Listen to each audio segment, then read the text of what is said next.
दोस्तों आज आपके लिए लेके आया हूं एक कंपनी के आईपीओ का रिव्यू। इस रिव्यू के जरिए हम जानते हैं कि कंपनी बेसिकली करती क्या है, कंपनी का प्रोडक्ट क्या है, कंपनी के स्ट्रेंथ क्या क्या है, किस तरह से कंपनी का इस मार्केट के अंदर प्रेजेंस है और अल्टीमेटली इसके जरिए समझते हैं कि ये आईपीओ हमें इन्वेस्टमेंट करने जैसा है कि नहीं है। अगर है तो लिस्टिंग गेन के लिए या लॉन्ग टर्म इन्वेस्टमेंट के लिए भी इस आईपीओ को प्रेफर किया जा सकता है। तो दोस्तों इन सारे सवालों के जवाब आपको इस वीडियो के अंदर मिलेंगे। आखिर तक मेरे साथ इसमें बने रहिए। मैं संदीप जोशी आप सभी लोगों का स्वागत करता हूं आपके अपने यूट्यूब चैनल मार्केट गुरु फाइनेंशियल ट्रेनिंग सेंटर पे। तो दोस्तों चलिए देखते हैं इस आईपीओ के बारे में, समझते हैं कि कंपनी बेसिकली क्या करती है और अल्टीमेटली जानते हैं कि ये आईपीओ हमारे लिए प्रॉफिटेबल रहेगा या नहीं रहेगा। दोस्तों आज जिस आईपीओ का हम रिव्यू करेंगे वो कंपनी इंजीनियरिंग सेगमेंट से आती है और नाम है सनसेरा इंजीनियरिंग। दोस्तों इस आईपीओ को हम रिव्यू करते हैं 5 अलग लेवल पे, जिसके अंदर सबसे पहले हम जानते हैं इस कंपनी की हिस्ट्री और स्ट्रक्चर के बारे में। दोस्तों ये कंपनी इस सेगमेंट की ओल्डेस्ट कंपनी हम कह सकते हैं। ये कंपनी 1981 में इनकॉर्पोरेट हुई थी और बेसिकली ये कंपनी करती क्या है, तो इस कंपनी का जो स्ट्रक्चर है वो है ऑटोमोटिव और नॉन ऑटोमोटिव सेगमेंट के अंदर ये कंपनी जो कॉम्प्लेक्स और क्रिटिकल प्रिसीजन प्रोडक्ट्स होते हैं उन्हें बनाने का काम करती है और साथ ही साथ जो असेंबलीज होती है उन्हें भी बनाने का काम करती है। और दोस्तों इसके लिए ये कंपनी इंडिया के अंदर 15 अलग अलग मैन्युफैक्चरिंग प्लांट लेके चल रही है, जिसमें से 9 कंपनी के बेंगलुरु के अंदर है। अब दोस्तों जानते हैं इस कंपनी के बिजनेस और प्रोडक्ट के बारे में थोड़ा डिटेल में। दोस्तों देखिए ये कंपनी मैन्युफैक्चर करती है, जैसे मैंने आपसे कहा कि मैन्युफैक्चर और सप्लाई करती है wide range of precision forge machine components और असेंबलीज। और ये जो मशीन कंपोनेंट्स दोस्तों ये कंपनी मैन्युफैक्चर करती है ये खास करके ऑटोमोटिव और नॉन ऑटोमोटिव सेक्टर के अंदर यूज होने वाले प्रोडक्ट्स है। अब ऑटोमोटिव सेगमेंट के अंदर ये कंपनी ऑटोमोटिव सेगमेंट के अक्रॉस द सेक्टर काम करती है। इसका मतलब ऑटोमोटिव सेक्टर में 2 व्हीलर, 4 व्हीलर, कमर्शियल, उसके बाद में एग्रीकल्चर और एरोस्पेस में के अंदर एरोस्पेस मशीनरीज के अंदर भी लगने वाले कंपोनेंट्स को एक कंपनी मैन्युफैक्चर करती है।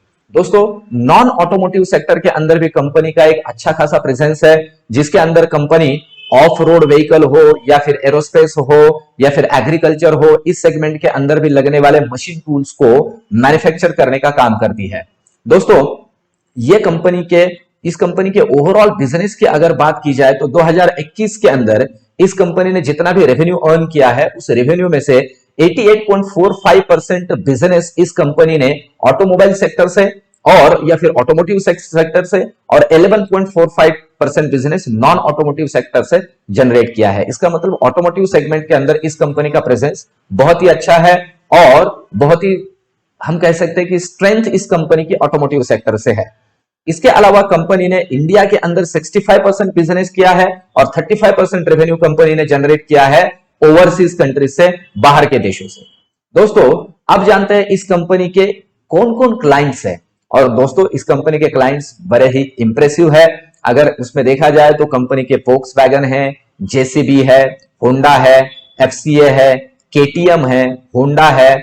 इसके अलावा कंपनी मारुति सुजुकी है, हीरो है, फिर फिएट है, डैमलर है। ये कुछ खास कंपनी के क्लाइंट्स है। और दोस्तों अक्रॉस द इंडस्ट्री ये कंपनी अच्छे क्लाइंट्स खुद के साथ जोड़ने में कामयाब रही है। इतने सालों से कंपनी इस सेगमेंट के अंदर काम कर रही है।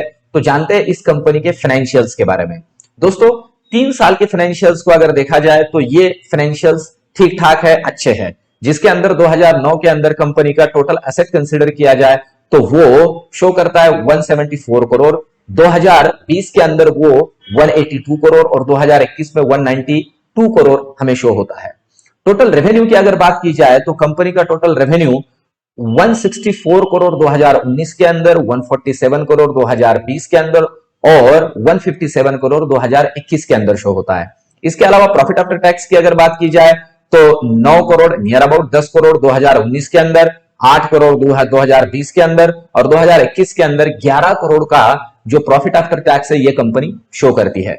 दोस्तों इसके अलावा अब अगर इस कंपनी के आईपीओ के डिटेल्स की बात की जाए तो 14 सितंबर को यह आईपीओ खुल रहा है, ओपन हो रहा है और 16 सितंबर को क्लोज हो जाएगा।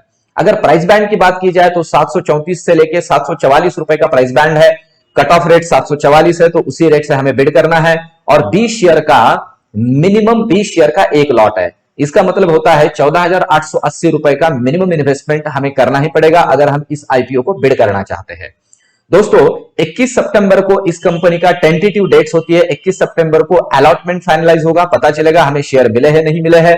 22 सितंबर को दोस्तों इस कंपनी के आईपीओ के अंदर जिन्हें जिन्हें शेयर नहीं मिले हैं उनका रिफंड होगा, मतलब मनी अनब्लॉक हो जाएगा। और 23 सितंबर को टेंटेटिवली ये कंपनी क्रेडिट करेंगी डीमैट अकाउंट को शेयर जिन जिन लोगों को इस कंपनी ने आईपीओ के अंदर अलॉटमेंट किया है। और अल्टीमेटली दोस्तों लिस्टिंग की डेट की अगर बात की जाए तो 24 सितंबर टेंटेटिव डेट इस आईपीओ के लिस्टिंग की आज के डेट में हमें मिलती है। और जैसे मैंने आपसे कहा मिनिमम इन्वेस्टमेंट 14,880 रुपए और मैक्सिमम इन्वेस्टमेंट 1,93,440 रुपए, जो कि 13 लॉट 2 लाख के अंदर रिटेल इंडिविजुअल इन्वेस्टर्स का जो कोटा है उतना इन्वेस्टमेंट किया जा सकता है। अब दोस्तों जानते हैं एक सबसे इंपॉर्टेंट एस्पेक्ट के बारे में, जो कि है आईपीओ का ग्रे मार्केट प्रीमियम। इस आईपीओ का ग्रे मार्केट प्रीमियम अभी तो शो हो रहा है 125 रुपीज जब मैं ये वीडियो बना रहा हूं 9 सितंबर के दिन। पर दोस्तों ये वोलाटाइल होता है, ये कम ज्यादा होते रहता है, मार्केट की सिचुएशन किस तरह की है और ओवरऑल उस आईपीओ को तब मार्केट में कितना डिमांड शो होता है उसके ऊपर ये जो ग्रे मार्केट प्रीमियम है ये वोलाटाइल होता है। पर ultimately grey market premium listing gain का परसेप्शन होता है। आज की डेट में अगर इस ग्रे मार्केट प्रीमियम को कंसिडर किया जाए तो दोस्तों ये ग्रे मार्केट प्रीमियम ठीक ठाक शो हो रहा है। पर जैसे मैंने आपसे कहा आईपीओ के दिन तक हमें थोड़ा वेट करना होता है, तब हमें क्लियर पता चलता है कि किस तरह का लिस्टिंग गेन या ग्रे मार्केट प्रीमियम ये शो कर रहा है। तो दोस्तों अल्टीमेटली मैं मेरा इस कंपनी के बारे में अगर आपको ओपिनियन दूं तो वो ये है कि इस आईपीओ को लिस्टिंग गेन के लिए प्रेफर किया जा सकता है। लॉन्ग टर्म के लिए तो अभी मैं इस आईपीओ के बारे में या इस कंपनी के बारे में कुछ नहीं कहूंगा, पर लिस्टिंग गेन के पॉइंट ऑफ व्यू से इस आईपीओ को प्रेफर किया जा सकता है। मेरा खुद का ये ओपिनियन है, मेरा खुद का ये सोचना है कि 20% से लेकर 35% तक इस आईपीओ के अंदर लिस्टिंग गेन मिल सकता है। तो दोस्तों ये था इस आईपीओ के ओवरऑल रिव्यू। आप लोगों को ये रिव्यू कैसे लगा वो कमेंट बॉक्स के अंदर आप प्लीज कमेंट कीजिए, इस वीडियो को लाइक कीजिए, चैनल को अगर सब्सक्राइब अभी तक नहीं किया है तो सब्सक्राइब कीजिए और आपके दोस्तों को परिजनों को इसे शेयर कीजिए। और दोस्तों अगर आईपीओ में इन्वेस्टमेंट करना है तो डीमैट अकाउंट जरूरी है, और अगर किसी का डीमैट अकाउंट नहीं है तो फ्री डीमैट अकाउंट ओपनिंग का लिंक डिस्क्रिप्शन के अंदर दिया है, आप वहां क्लिक करके फ्री डीमैट अकाउंट ओपन कर सकते हो। तो दोस्तों बने रहिए मेरे साथ, और भी आगे अच्छे अच्छे वीडियो आपके लिए लेके आऊंगा। तब तक के लिए धन्यवाद।